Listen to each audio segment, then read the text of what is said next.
Bonjour à tous. Nous allons commencer tout à l'heure notre troisième jour de direct sur Jésus-Christ revient d'un moment à l'autre. Donc, connectez-vous nombreux, partagez le flux de connexion. Et je pense que le Seigneur a nous dit quelque chose ce matin.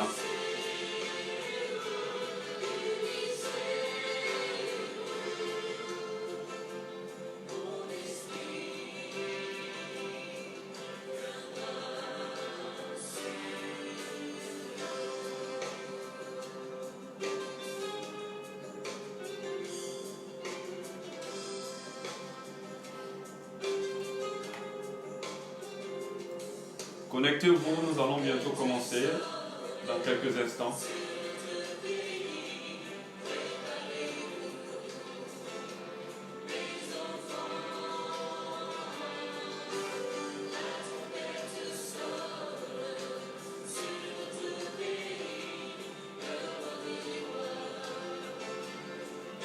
Nous commençons tout de suite. Dans une minute, nous commençons. Il va être bientôt 10h00. Et nous allons commencer notre exhortation sur Jésus-Christ revient d'un moment à l'autre.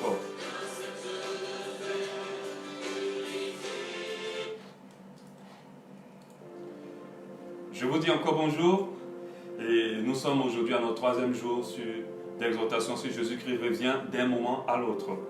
Nous avons à partir de lundi commencé à aborder le fait de l'ignorance. L'ignorance, le fait que les gens, les chrétiens, ceux qui ne le sont pas, ont cette information que Christ revient, mais n'en fait pas cas, ne vit pas en se concentrant, en se centrant sur cette information, en se préparant pour le retour du Seigneur.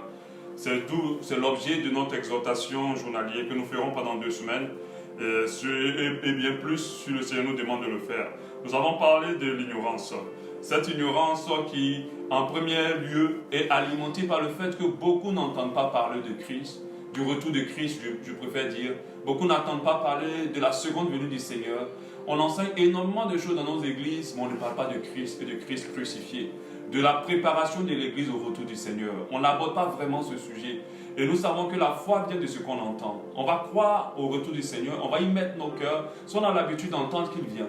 Si on a l'habitude d'entendre qu'il revient plus tôt, si on a l'habitude d'entendre que bientôt il peut apparaître d'un moment à l'autre, il peut apparaître comme un voleur, comme la Bible nous le dit, et la Bible nous demande de nous préparer. Et ce qui fait que du coup, puisqu'on n'entend pas vraiment parler, les gens ne se préparent pas du tout, les gens ne se concentrent pas réellement sur le retour du Seigneur. Et moi je suis là pour que cela change, je suis là pour que tu entendes ça et que tu te prépares.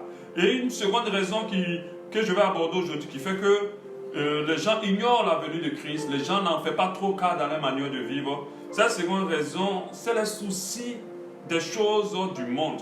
C'est les soucis des choses du monde. Les soucis des choses du monde ont fait que les gens ont oublié que le monde prendra fin un jour. Les gens ont oublié que la fin du monde est très proche. Les gens ont oublié, les chrétiens même ont oublié que la terre, tout ce qu'elle contient est passager et que nous sommes en transition et que ce monde n'est qu'un aéroport de notre vie qui va nous permettre de prendre une embarcation pour une vie éternelle. Les gens ont oublié, les soucis du monde ont poussé, mais les gens ont oublié qu'ils doivent se rendre plutôt compte qu'ils doivent mourir, qu'ils peuvent mourir. Les soucis du monde ont mené les gens à oublier que tout ce qui est contenu dans cette terre et tout ce que la terre contient n'est que vanité des vanités et tout cela passera. Lisons un peu Matthieu 13, 22. Celui qui a reçu la semence parmi les épines, c'est celui qui entend la parole, mais en qui les soucis du siècle et la séduction des richesses étouffent cette parole et la rendent infructueuse. Trop occupé à amasser des richesses sur cette terre, trop occupé à gagner sa vie sur cette terre, trop occupé à avoir les choses dans cette terre, atteindre des dimensions de réussite et de succès, ce qui fait que beaucoup ne sont pas assez concentrés sur le retour du Seigneur. Et ça, c'est une réalité, c'est une vérité. Les soucis du monde, ont rempli le cœur de la multitude. Et ce qui est lamentable, le cœur des chrétiens est rempli par les soucis du monde. Regardez comment nos églises sont bondées de personnes qui ne cherchent pas Christ, qui ne cherchent même pas à plaire à Dieu. Tout ce qui est dans leur esprit, c'est d'obtenir des choses de ce monde. Les hommes de Dieu ont tant de célébrités parce qu'aujourd'hui, ils apportent le mariage, la richesse, l'élévation, la délivrance, et ainsi de suite, mais pas parce qu'ils permettent aux gens de se rapprocher de Dieu. Si on prêchait le retour du Seigneur dans nos églises, je pense que nos églises vont être vraiment vides. Beaucoup ne viendront pas là-bas. Encore pire, c'est que les soucis du monde ont rempli aussi le cœur des hommes de Dieu aussi. Et c'est là le gros problème. On regarde comment ils sont attirés par tout ce qui brille. Ils sont remplis de convoitises. Ils recherchent des choses de la terre. Ils se font des concurrences entre eux. Ils font des choses. Et ce qui les amène à dire des paroles du genre aux chrétiens. Si tu fais ça, tu vas être béni. Si tu fais ci, tu vas voir la gloire de Dieu. Je me rappelle de ce chant qu'on aime chanter beaucoup dans nos églises. Seigneur, fais-moi voir ta gloire. Mais quand les gens le chantent, ils ne pensent pas à la gloire de Dieu qui resplendit dans leur vie. Ils pensent à la richesse qui va les environner. Ils pensent à la belle vie qui va venir dans leur vie. Ah, mais ça, c'est une grave erreur. La gloire de Dieu, c'est pas ça. Quand ce chant dit Seigneur, fais-moi voir ta gloire, c'est que lorsque le Seigneur viendra, il nous amènera dans sa gloire. Il parle de cette gloire ce chant parle de cette gloire éternelle dans les cieux. Amen. Amen.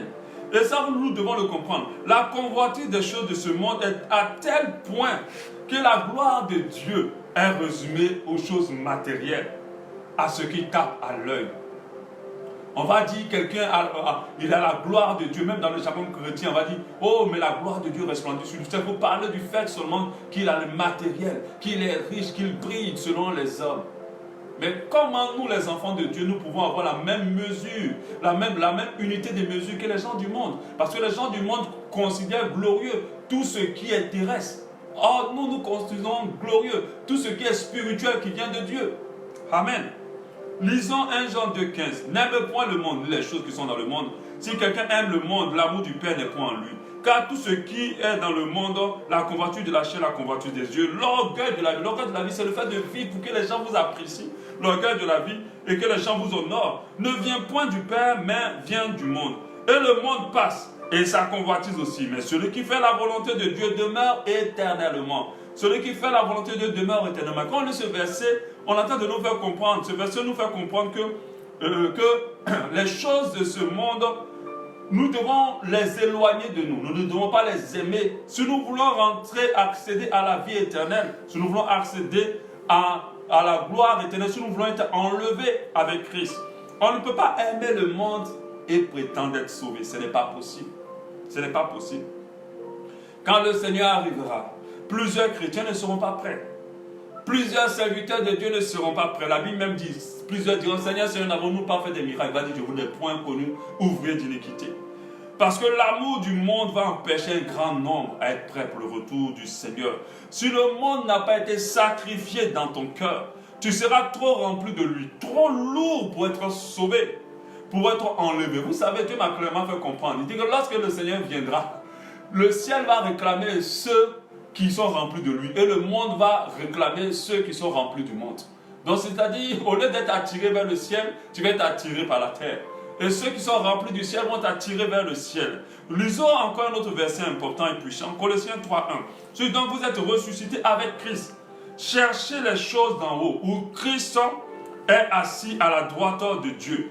Affectionnez-vous aux choses d'en haut et non à celles qui sont sur la terre. Car vous êtes morts et votre vie est cachée avec Christ en Dieu. Et regardez ce que le verset 4 dit. Quand Christ, votre vie, paraîtra, alors vous paraîtrez aussi avec lui dans sa gloire, dans la gloire. Amen.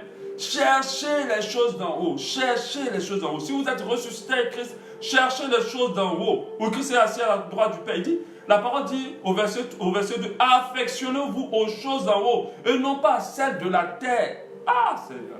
Les gens s'affectionnent à quoi aujourd'hui?